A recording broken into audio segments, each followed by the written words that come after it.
अभिजीत दीप के जब अमेरिका से आते हैं तो एयरपोर्ट पे परमिशन जंतर मंतर पे प्रदर्शन करने का ग्रांट किया जाता है। ये कई सारे शंकाएं पैदा करता है। जो सरकार छोटे छोटे परमिशन के लिए दौड़ाती है वो अचानक कैसे दे दिया। बात सही है। ये एक्चुअली कहीं ना कहीं आपको ये शक के दायरे में रखना ज़रूरी है। किसी भी दूसरे संगठनों को ऐसे इतने बड़े आंदोलन की परमिशन नहीं मिलती।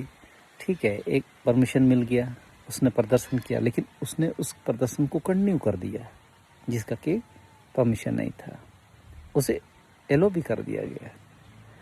तो आप समझिए, चाहे वो सोनम वांगचुक हो या जो भी कॉकरोच जनता पार्टी, वास्तव में ये आंदोलन अगर आप देखेंगे, मतलब ये चिंतन की बात है, एनालिसिस की बात है, उसको अंदर से समझने की बात है। जहाँ तक मैं समझता हूँ, वास्तव में ये आंदोलन जेन जी की सफलता है, कॉकरोच जनता पार्टी की नहीं। कॉकरोच जनता पार्टी ने सिर्फ अगुवाई किया, लेकिन कॉकरोच जनता पार्टी कहीं न कहीं कंप्रोमाइज़ लग रही थी। जिस तरह से उनको परमिशन मिला, फिर उसके बाद सोनम वांगचुक को जब उठाया गया तो वहाँ अनशन को उन्होंने जारी रखा, लेकिन जब अनशन तोड़ा तो सरकारी हाथों से उन्होंने अनशन तोड़ा।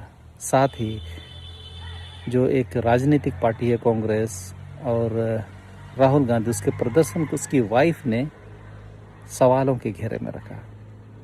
भाई, राजनीतिक पार्टी राजनीति करने के लिए आई है, उनका जो भी एक्टिविटी है ये उनके राजनीतिक मतलब जो स्ट्रेटजी उसके तहत तय होता है। सामाजिक संगठन के आदमी को तय करना है कि भाई कौन आपके लिए काम कर रहा है, वो सही कर रहा है तो आप साथ दीजिए, नहीं कर रहा तो छोड़ दीजिए। लेकिन सोनम वांगचुक की वाइफ ने राहुल गांधी के जो एक्शन है उस पर सवाल उठाया। तो ये सब चीज़ें कुछ तो थी जो ग्रे एरिया में आती है, लेकिन जेन जी ने सरकार और जो भी इसके पीछे स्ट्रेटजी चल रही थी उस पर पानी तो फेर दिया। अब यदि कॉकरोच जनता पार्टी अपने अधीन नहीं थी, वो कॉकरोच जनता पार्टी भी जेन जी के अधीन थी। जेन जी क्लियर इंडिकेशन दे रही थी कि अगला जो कुर्सी है वो प्रधानमंत्री की जानी है, यानी कि नरेंद्र मोदी। वो क्लियर इंडिकेशन दिख रहा था जंतर मंतर पे और पूरा देश में। बहुत सारे ऐसे वीडियोस जो पोस्टर्स उसी पे आए हैं।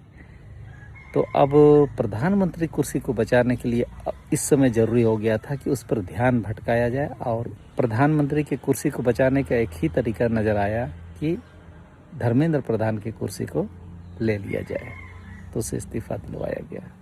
आप इस पर निगरानी हमेशा रखिए।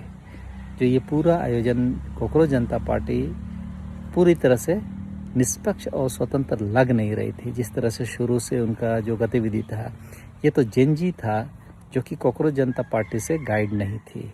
वो आके पूरा आंदोलन का रुख बदल दिया। यदि 2-3 दिन और आंदोलन ख़त्म नहीं होता तो देश की सत्ता खतरे में थी। आप समझिए, 2014 में मनमोहन सिंह की सरकार भी भ्रष्टाचार वाला आंदोलन में खतरे में थी। इस समय भी नरेंद्र मोदी की सत्ता खतरे में थी। हालांकि ये पूरा मूवमेंट मैनेज करने के लिए डिज़ाइन किया गया था, लेकिन जेन जी ने उस पर पानी फेर दिया।